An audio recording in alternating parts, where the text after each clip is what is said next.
नमस्कार, स्वागत है आपका म्यूचुअल फंड के इस खास कार्यक्रम म्यूचुअल फंड के फंडे में। मैं हूं Pankaj Mathpal, certified financial planner. इस सीरीज के पिछले वीडियो में हमने बात की various categories of mutual funds की, और आज के इस वीडियो में हम समझेंगे एसआईपी यानी कि सिस्टमैटिक इन्वेस्टमेंट प्लान।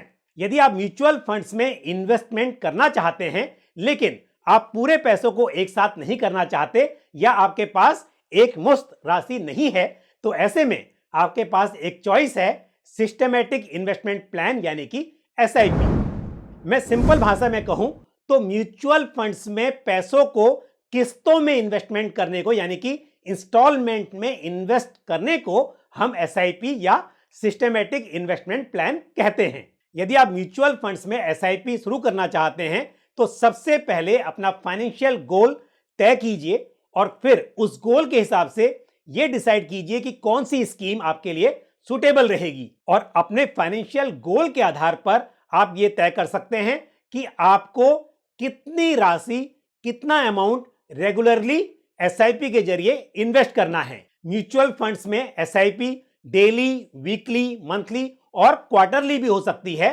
और आप अपने हिसाब से एक डेट तय कर सकते हैं। साथ ही आपके फाइनेंशियल गोल के हिसाब से आप ये भी तय कर सकते हैं कि आपको कितनी अवधि के लिए एसआईपी करनी है। एक बार एसआईपी रजिस्टर होने पर आपकी तय की हुई डेट पर आपके बैंक अकाउंट से उतनी राशि जो आपने पहले से फिक्स की हुई है वो डेबिट होगी, और उसके बदले में उस डिसाइडेड स्कीम जो कि आपने पहले से तय की हुई है उस स्कीम की यूनिट्स आपको अलॉट हो जाएंगी।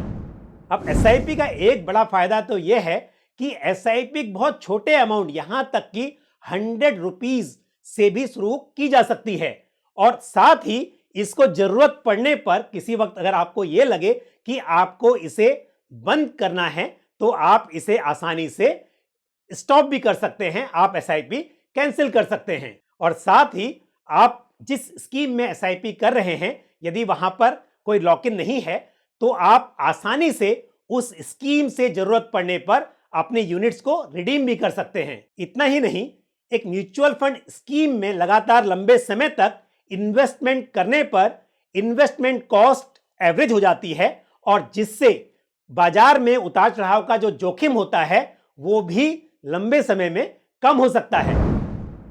साथ ही लंबे समय के लिए एसआईपी करने पर आपको पावर ऑफ कंपाउंडिंग का भी फायदा मिलता है, क्योंकि जब मार्केट में अच्छी परफॉर्मेंस होती है, जिस स्कीम में आप इन्वेस्टमेंट कर रहे हैं यदि वो अच्छा परफॉर्म कर रही है तो आपको आपके इन्वेस्टेड अमाउंट पर तो फायदा मिलेगा ही, और साथ ही उस पर जो फायदा जुड़ गया है, जो आपको मुनाफा हुआ है वो आपकी स्कीम में जुड़ा है, उस मुनाफे के ऊपर भी आपको मुनाफा मिलेगा। तो इस तरह से आपको पावर ऑफ कंपाउंडिंग का फायदा मिलेगा। और जब आप म्यूचुअल फंड में एसआईपी रजिस्टर कर लेते हैं तो बाद में आपको ज्यादा कुछ करना नहीं होता है। जो डेट आपने डिसाइड की है उस डेट पर आपके बैंक अकाउंट से अमाउंट डेबिट होगा और आपको यूनिट्स अलॉट हो जाएंगी। यानी कि बहुत ही सिंपल है, just set it and forget it. इससे डिसिप्लिन तो रहता ही है, साथ ही इमोशनल बायसेस भी ऑलमोस्ट खत्म हो जाते हैं, क्योंकि जब आप खुद ये तय करते हैं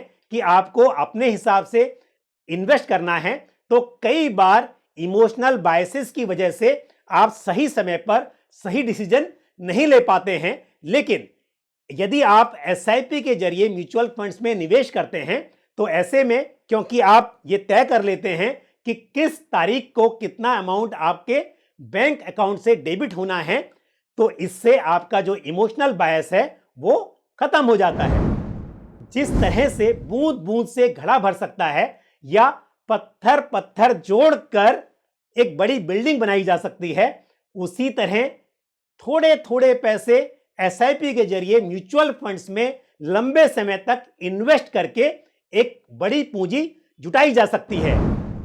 म्यूचुअल फंड के फंडे के आज के एपिसोड में हमने बात की सिस्टमैटिक इन्वेस्टमेंट प्लान यानी एसआईपी की, और अगले एपिसोड में हम फिर मिलेंगे और बात करेंगे म्यूचुअल फंड से जुड़े हुए किसी महत्वपूर्ण विषय पर। तो जुड़े रहिए मेरे साथ इस पूरी सीरीज में। धन्यवाद। an investor education and awareness initiative of Aditya Birla Sun Life Mutual Fund। Mutual fund निवेश बाजार जोखिमों के अधीन है। योजना से संबंधित सभी दस्तावेजों को ध्यान से पढ़ें।